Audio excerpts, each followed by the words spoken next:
Hello प्यारे बच्चों, कैसे हैं आप सब। बच्चों, आपका ढेर सारा प्यार और सपोर्ट हमारे चैनल को मिलता रहा है, फिजिक्स पढ़ना सीखो। और आज हम क्लास 11th फिजिक्स का पहला टॉपिक स्टार्ट करने वाले हैं, that is rest and motion kinematics का पहला लेक्चर हमारा होने वाला है आज। इसके पहले मैंने आपको जितने भी मैथमेटिकल टूल्स होते हैं जो फिजिक्स के लिए जरूरी होते हैं 11th और 12th के फिजिक्स के लिए, जैसे vector algebra, differential calculus, integral calculus, ये सारा मैंने करवा दिया आपको। आप अगर ये सारा चीज जानते हैं तब फिर वो देखने की जरूरत नहीं है। अगर आपको दिक्कत आता है इन सारे मैथमेटिकल टूल्स में तो आप वो वीडियोस देखिए, प्लेलिस्ट बना के रखा हुआ है हमारे चैनल पे फिजिक्स पढ़ना से पे, और उसके बाद आपका हर एक कॉन्सेप्ट बिल्कुल क्लियर हो जाएगा, है ना। और ये पहला लेक्चर है बच्चों, छोटा छोटा स्टेप्स हम लेते चलेंगे और हर एक स्टेप के साथ आपका हर एक चैप्टर, हर एक टॉपिक बिल्कुल क्रिस्टल क्लियर होता चलेगा। तो आप सिर्फ मेरे साथ साथ चलिए। और आज पहली बार हम ये बात करने वाले कि आखिर रेस्ट एंड मोशन को रिलेटिव टर्म्स क्यों बोला जाता है। आपने क्लास 7th में या 8th में पहली बार ये सुना होगा कि कोई बॉडी रेस्ट पे होने का मतलब क्या होता है, या कोई बॉडी मोशन में होने का मतलब क्या होता है। और उसके बाद आने वाले वीडियोस में, जैसे आज हम रेस्ट एंड मोशन के बारे में डिस्कस करेंगे, फ्रेम ऑफ रेफरेंस क्या होता है, ये टर्म हमें बार बार मिलने वाला है। उसके अलावा डिस्टेंस क्या है, डिस्प्लेसमेंट क्या है, दोनों में क्या डिफरेंस होता है, ये सारा चीज आज हम सीखने वाले हैं। और आने वाले वीडियोस में छोटे छोटे पार्ट्स में, छोटे छोटे स्टेप्स में हम सारा चीज सीखते जाएंगे। जैसे एवरेज स्पीड क्या होता है, इंस्टेंटेनियस स्पीड क्या होता है, एवरेज वेलोसिटी, इंस्टेंटेनियस वेलोसिटी क्या होता है, और वैसे ही एक्सेलरेशन के बारे में, और फिर ऐसे आगे बढ़ते चलेंगे, है ना। तो आइए स्टार्ट करते हैं। मैं सबसे पहले आपको यह बता दूं कि कोई बॉडी रेस्ट पे कब होता है। अगर हमारा जो इमीडिएट सराउंडिंग है उसके रेस्पेक्ट में, इमीडिएट सराउंडिंग मतलब जैसे अभी फिलहाल मेरा इमीडिएट सराउंडिंग क्या है, ये रूम, तो इस रूम के रेस्पेक्ट में अगर मेरा पोजीशन चेंज नहीं होता है, मैं यहीं का यहीं खड़ा रह गया आने वाले 5 मिनट, 10 मिनट, 1 घंटे तक, तो फिर बोला जाएगा कि मैं रेस्ट पे हूं, है ना। वही अगर मैं यहां से चल के उधर चला गया या इस रूम के बाहर चला गया तो फिर मुझे बोला जाए कि आई एम इन मोशन। तो ये हमने पहले से पढ़ा हुआ है। अब जो हम एक नया टर्म यूज कर देते हैं हर एक जगह, फ्रेम ऑफ रेफरेंस, चीज वही है, नाम सिर्फ बदल गया है। फ्रेम ऑफ रेफरेंस किस चीज के लिए हम यूज कर रहे हैं, जो पहले हम इमीडिएट सराउंडिंग बोलते थे ना, कि when the body changes its position with respect to the immediate surrounding then the body is in motion. अगर पोजीशन चेंज नहीं करता है तो बॉडी रेस्ट पे है। तो जैसे अभी हमारा ये इमीडिएट सराउंडिंग, या हम बोल सकते हैं कि हमारा फ्रेम ऑफ रेफरेंस ये रूम है, मतलब इस रूम के रिस्पेक्ट में हम डिसाइड कर रहे हैं कि हम रेस्ट में हैं कि मोशन में, है ना। लेकिन एक बॉडी रेस्ट में भी हो सकता है और मोशन में भी हो सकता है एक ही वक्त पे। ये सारा चीज डिपेंड किस पे करता है बच्चों, कि हम उस बॉडी को ऑब्जर्व कहां से कर रहे हैं, हमारा फ्रेम ऑफ रेफरेंस क्या है, हम किसको अपना इमीडिएट सराउंडिंग, किसको अपना फ्रेम ऑफ रेफरेंस कंसीडर कर रहे हैं, और वहां से किस बॉडी को हम ऑब्जर्व कर रहे हैं, है ना। तो मैं पहले लिख देता हूं ये चीज, rest and motion are relative terms. और ये रिलेटिव टर्म्स क्यों हैं, आइए ये समझते हैं एक छोटा सा एग्जांपल लेके। रिलेटिव टर्म्स ये क्यों इसको बोला जाता है, क्योंकि एक छोटा सा एग्जांपल हम इसके लिए लेते हैं, है ना। ये दोनों रिलेटिव टर्म्स हैं, रेस्ट एंड मोशन। जैसे मान लीजिए हम किसी ट्रेन में बैठे हुए और अगर हम उस ट्रेन को अपना इमीडिएट सराउंडिंग लेते हैं, मतलब अपना फ्रेम ऑफ रेफरेंस, जिस फ्रेम से हम उस बॉडी को ऑब्जर्व कर रहे हैं। अब जैसे मान लीजिए मेरे सामने कोई पैसेंजर बैठे हुए हैं, तो उनके रेस्पेक्ट में या उस ट्रेन के डब्बे के रेस्पेक्ट में मेरा पोजीशन चेंज अगर नहीं हो रहा, मैं अपनी ही सीट पे बैठा रह गया आने वाले 1 घंटे, 2 घंटे, 5 घंटे तक, मतलब मैं रेस्ट पे हूं उस ट्रेन के फ्रेम ऑफ रेफरेंस से। लेकिन जो बाहर, जैसे कोई स्टेशन है, स्टेशन पे गाड़ी रुकी और वहां पे जो लोग वेट कर रहे थे ट्रेन का, उन्होंने देखा कि ट्रेन तो चलने लगी, तो अब उस स्टेशन के रिस्पेक्ट में हमारा अगर फ्रेम ऑफ रेफरेंस हम उस स्टेशन को लेते हैं, तो वहां पे जो खड़े लोग हैं उनके हिसाब से हमारा ट्रेन चल रहा है, और ट्रेन के अंदर हम बैठे तो हम भी चल रहे हैं, हम भी मोशन में। तो एक ही वक्त पे मैं रेस्ट में भी हूं और मैं मोशन में भी हूं। ये सारा चीज डिपेंड किस पे कर रहा है, कि मुझे ऑब्जर्व कहां से किया जा रहा है। अगर मुझे ट्रेन का जो फ्रेम ऑफ रेफरेंस है वहां से देखा जा रहा है तो मैं रेस्ट पे हूं, क्योंकि उस ट्रेन के रिस्पेक्ट में, उस ट्रेन के डब्बे के रिस्पेक्ट में मेरा पोजीशन चेंज नहीं हो रहा है, तो मैं रेस्ट पे हूं। लेकिन जो बाहर स्टेशन है, उस स्टेशन से अगर देख रहे हैं लोग मुझे, अगर उस स्टेशन के फ्रेम ऑफ रेफरेंस से लोग मुझे देख रहे हैं, तो उनके हिसाब से मैं मोशन में हूं। इसीलिए बोला जाता है बच्चों कि रेस्ट एंड मोशन क्या है, रिलेटिव टर्म्स है। और कोई भी बॉडी एब्सोल्यूट रेस्ट या एब्सोल्यूट मोशन में नहीं हो सकता है। एब्सोल्यूट रेस्ट जैसा कुछ नहीं होता है, वैसे ही एब्सोल्यूट मोशन जैसा भी कुछ नहीं होता है ना। ये हम कभी नहीं बोल सकते हैं कि कोई बॉडी एब्सोल्यूट रेस्ट पे, मतलब आप चाहे कहीं से भी ऑब्जर्व कर लो उसको, वो रेस्ट पे, ये पॉसिबल नहीं है। या फिर आप कहीं से भी किसी भी फ्रेम ऑफ रेफरेंस से ऑब्जर्व कर लो, वो बॉडी मोशन में, ये पॉसिबल नहीं है। एक छोटा सा और एग्जांपल लेते हैं। जैसे मान लीजिए अभी इस बिल्डिंग में हम हैं, इस रूम के अगर हम इस रूम को अपना फ्रेम ऑफ रेफरेंस माने, अपना इमीडिएट सराउंडिंग माने, तो इस रूम के फ्रेम ऑफ रेफरेंस से मेरा पोजीशन अभी फिलहाल चेंज नहीं हो रहा है, मैं यहीं पे खड़ा हूं, तो मैं रेस्ट पे हूं। लेकिन अगर कोई बॉडी, अगर कोई पर्सन, मान लीजिए कोई एस्ट्रोनॉट है जो कहीं बाहर स्पेस में है, और वो अगर हमें ऑब्जर्व कर रहे हैं, तो उनको क्या दिखेगा कि अर्थ तो लगातार रोटेट कर रहा है अपने एक्सिस के अबाउट, या सन के चारों तरफ रिवॉल्यूशन कर रहा है, तो अर्थ मोशन में है। अर्थ के ऊपर जो ये बिल्डिंग है ये भी मोशन में, क्योंकि इसका पोजीशन लगातार चेंज हो रहा है, और मेरा भी पोजीशन लगातार चेंज हो रहा है। तो दो फ्रेम ऑफ रेफरेंस से हमने देखा, इस बिल्डिंग के फ्रेम ऑफ रेफरेंस से, इस रूम के फ्रेम ऑफ रेफरेंस से मैं रेस्ट पे हूं, जबकि बाहर स्पेस को अगर हम लेते हैं अपना फ्रेम ऑफ रेफरेंस, तो वहां के हिसाब से मैं मोशन में, है ना। बहुत सिंपल सा कॉन्सेप्ट है बच्चों इसका। चलिए आगे बढ़ते हैं। अब रेस्ट एंड मोशन से रिलेटेड जो भी टर्म्स आने वाले हैं, जैसे डिस्टेंस क्या होता है, डिस्प्लेसमेंट क्या होता है, इसके बारे में हम जरा जान लेते हैं, फिर आगे बढ़ेंगे। डिस्टेंस का मतलब क्या होता है बच्चों? डिस्टेंस क्या होता है ये आपने पहले भी सुना होगा। डिस्टेंस क्या होता है? It is the length of path traversed या फिर covered by the body. Example लेके समझते हैं। जैसे मान लीजिए मैं यहां पे हूं, पोजीशन ए पे, यहां से मुझे बी पे आना है। मान लीजिए हम घर से शुरू हुए और स्कूल तक जाना है ना। तो यहां से हम शुरू होते हैं, हो सकता है कि हम ऐसे किसी रास्ते से घूमते हुए यहां तक पहुंचे, या हो सकता है किसी को कोई शॉर्टकट पता हो तो वो ऐसे थोड़ा छोटा सा रास्ता तय करते हुए यहां से यहां तक आ जाए, या हो सकता है कि किसी को डायरेक्टली एक रास्ता पता हो जो बिल्कुल सीधा सीधा किसी गलियारे से, किसी गली से होते हुए एकदम सीधा निकल गया, ये भी पॉसिबिलिटी है। तो इसका कुछ नाम देते हैं 1 2 3। अब ये 1 2 और 3 क्या है? अगर हम इसका पाथ का जो लेंथ है ये अगर हम मेजर कर लेते हैं, मान लेते हैं ये सबसे बड़ा है, तो ये हो सकता है 5 किलोमीटर हो, ये हो सकता है 2 किलोमीटर हो, ये हो सकता है 1 ही किलोमीटर हो। तो ये डिस्टेंस क्या होता है बच्चों? It is the length of path covered by the body. Simple है।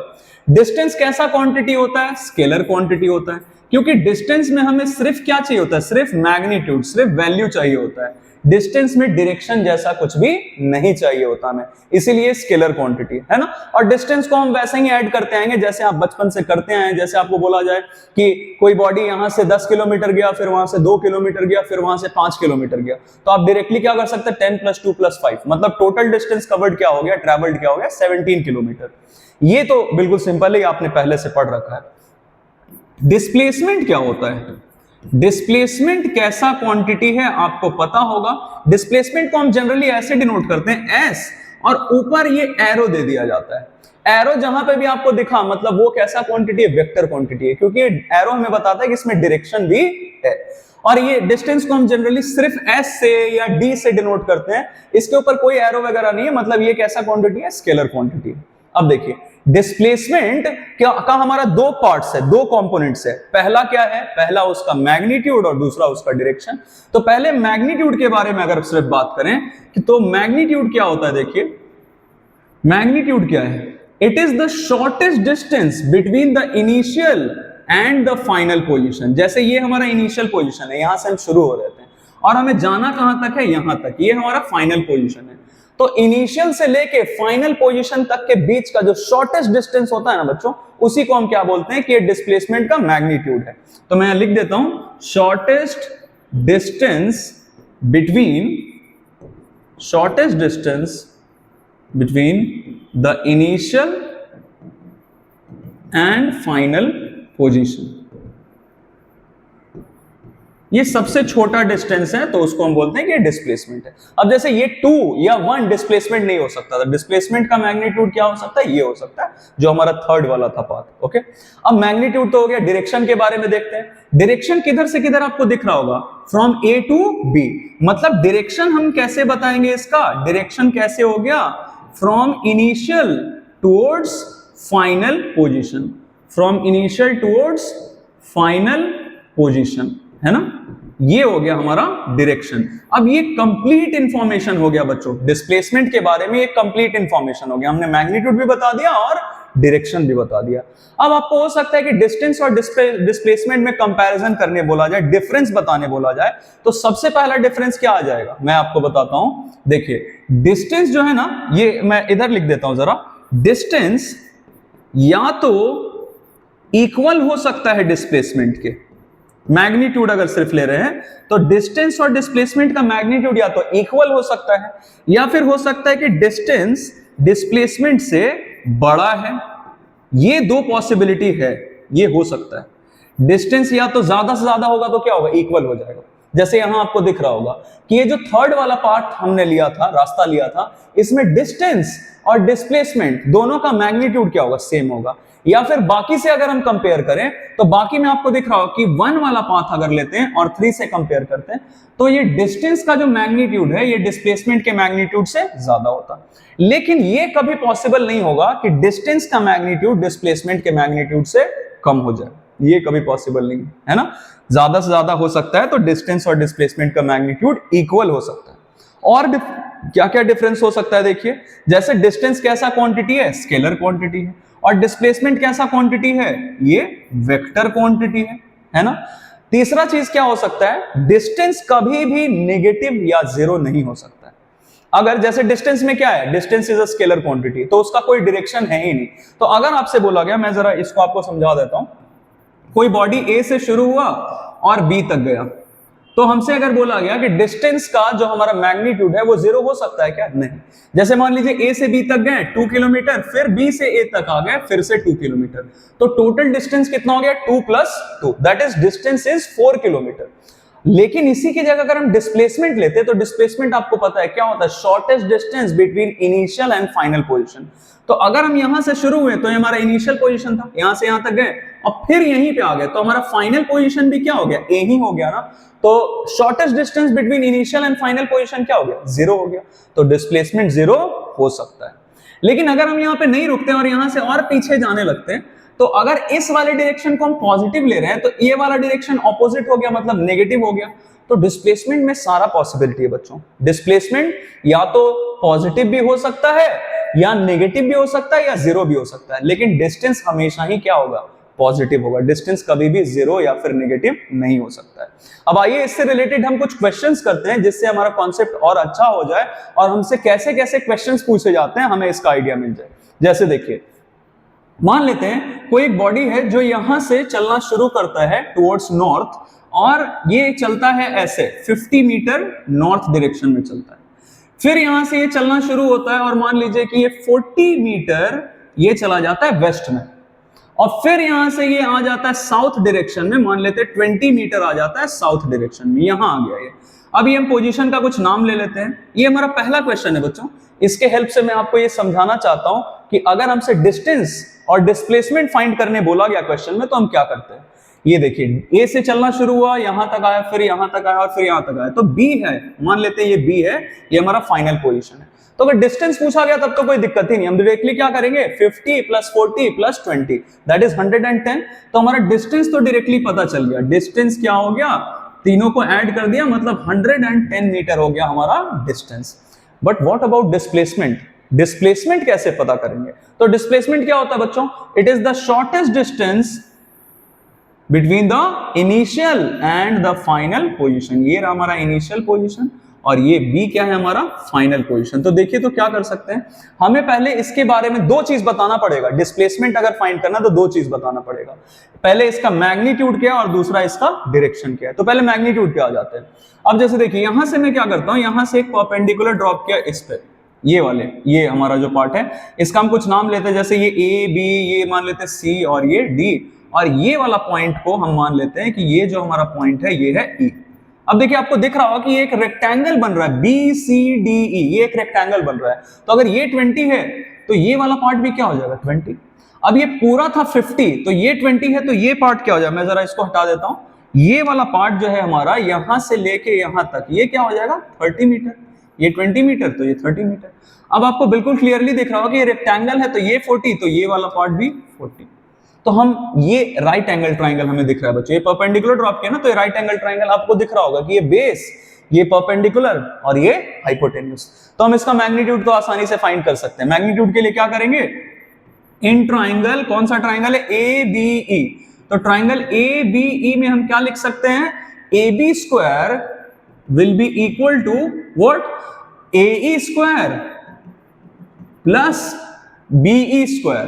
तो इन दोनों का मैग्नीट्यूड हमें दिख रहा है बच्चों, ये क्या है देखिए, ए ई स्क्वायर अगर करेंगे, ए ई स्क्वायर मतलब 30 का स्क्वायर, तो क्या हो जाएगा 900, और प्लस बी ई स्क्वायर करेंगे मतलब 40 का स्क्वायर, तो क्या हो जाएगा 1600। और ये तो ए बी स्क्वायर हो गया, तो ए बी क्या हो जाएगा, अंडर रूट ये 2500 का स्क्वायर रूट करेंगे मतलब ए बी हमारा क्या आ जाएगा 50 मीटर, है ना। तो ये हमें मैग्नीट्यूड पता चल गया, डिस्प्लेसमेंट का मैग्नीट्यूड हमें पता चल गया। ये सारा काम हम किस लिए कर रहे हैं, डिस्प्लेसमेंट पता करने के लिए। तो डिस्प्लेसमेंट का मैग्नीट्यूड हमारा क्या आ गया 50 मीटर, लेकिन डायरेक्शन तो अभी पता नहीं चला है। तो डायरेक्शन देखिए, इसका डायरेक्शन हम कैसे पता करेंगे, तो ये वाला, ये जो हमारा लाइन दिख रहा है दैट इज ए डी या फिर ए, इसके साथ ये जो हमारा डिस्प्लेसमेंट है कितना एंगल बना रहा है, अगर ये पता चल गया तो डायरेक्शन का पता चल जाएगा। तो मान लेते हैं एंगल है हमारा थीटा। अब देखिए ये थीटा हमें फाइंड करना है, तो आपको दिख रहा होगा कि ये पार्ट हमारा आ गया 50 मीटर और ये है 30 मीटर। तो आपने ट्रिग्नोमेट्री पढ़ा होगा, ट्रिग्नोमेट्री में अगर हमें बेस और ये हाइपोटेन्यूज, ये हमारा बेस है और ये हमारा हाइपोटेन्यूज है, तो अगर इसका हमें रिलेशन चाहिए होता है तो हम क्या कर सकते हैं, या फिर हम ये tan से भी हमारा काम हो सकता है ना। जनरली हम tan का ही यूज करते हैं वैसे। तो आप देखिए क्या कर सकते हैं, tan थीटा अगर आप यहां से फाइंड करें तो tan थीटा इक्वल्स टू हम क्या कर सकते हैं, परपेंडिकुलर ये दिख रहा होगा आपको, ये बेस दिख रहा होगा, तो क्या कर सकते हैं 40/30।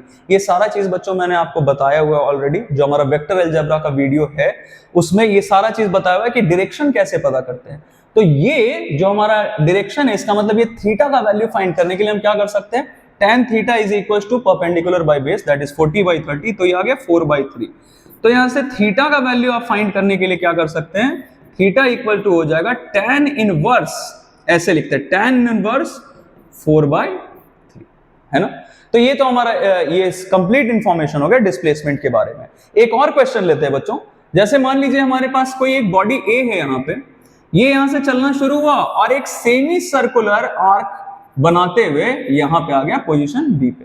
अब मान लेते हैं हमें दिया गया कि ये जो सेमी सर्कुलर आर्क ये बना रहा है, इसके लिए हमारा ये जो रेडियस है या फिर डायमीटर भी दिया रह सकता है, तो मान लेते हैं हमारा रेडियस दिया गया है 10 मीटर। हमसे पूछा गया कि बताओ ए से बी तक आने में बॉडी का डिस्टेंस कितना होगा और डिस्प्लेसमेंट कितना होगा। तो हम डिस्टेंस के लिए डायरेक्टली क्या कर सकते हैं, डिस्टेंस हमें ये देखिए, ये दिख रहा है 10, तो इधर वाला भी पार्ट क्या हो जाएगा, ये भी तो डिस्टेंस हमारा रेडियस होगा, मतलब ये भी कितना हो जाएगा 10, यहां से यहां तक 10, यहां से यहां तक 10। तो डिस्टेंस के लिए हम क्या करेंगे बच्चों, डिस्टेंस हमारा क्या हो जाएगा ए बी मतलब ये आर्क ए बी, मैं ऐसे लिख देता हूं, आर्क ए बी का हमें लेंथ चाहिए होगा। तो आपको पता है कि ये कंप्लीट सर्कल अगर रहता तो उसका हमारा सरकमफेरेंस पेरीमीटर क्या होता था 2πr, तो इसके लिए आधे के लिए क्या हो जाएगा πr। तो पाई का वैल्यू आप 22/7 या 3.14 कुछ भी ले सकते हैं, और यहाँ पे ये हमारा वैल्यू, ये r का वैल्यू, रेडियस का वैल्यू हमारा क्या है 10, है ना। तो ये आ गया 220/7, ये आप फाइंड कर सकते हैं। तो ये हमारा मीटर में अगर है तो ये इतना मीटर आ जाएगा हमारा डिस्टेंस। लेकिन डिस्प्लेसमेंट के लिए क्या करेंगे, डिस्प्लेसमेंट क्या होता है, shortest distance between the initial and the final position. तो इनिशियल पोजीशन ए और फाइनल पोजीशन बी है, तो हमें डिस्प्लेसमेंट के लिए डायरेक्टली दिख रहा होगा कि डिस्प्लेसमेंट के लिए हमारा मैग्नीट्यूड क्या हो जाएगा 10 + 10 दैट इज 20 मीटर, और डायरेक्शन किधर से किधर, फ्रॉम ए टू बी, है ना। तो ऐसा ऐसा क्वेश्चंस आपको मिल सकता है बच्चों, स्कूल लेवल पे या बोर्ड्स के लेवल पे आपको ये मिल सकता है क्वेश्चंस। आई होप कि जितना मैंने आपको आज बताया है rest and motion, distance and displacement के बारे में, ये आपको समझ में आया, और ये बहुत जरूरी है बच्चों। अगर आगे आने वाले चीजों के बारे में आपको समझना है कि एवरेज स्पीड या इंस्टेंटेनियस स्पीड या एवरेज वेलोसिटी, इंस्टेंटेनियस वेलोसिटी या एक्सेलरेशन के बारे में, ये सारे चीजों पे कमांड करने के बाद बच्चों हम मोशन इन अ प्लेन या फिर चेंज इन फ्रेम से भी रिलेटेड जो क्वेश्चंस होते हैं वो सारा चीज आसानी से कर सकते हैं। थैंक यू वेरी मच बच्चों एंड कीप वॉचिंग।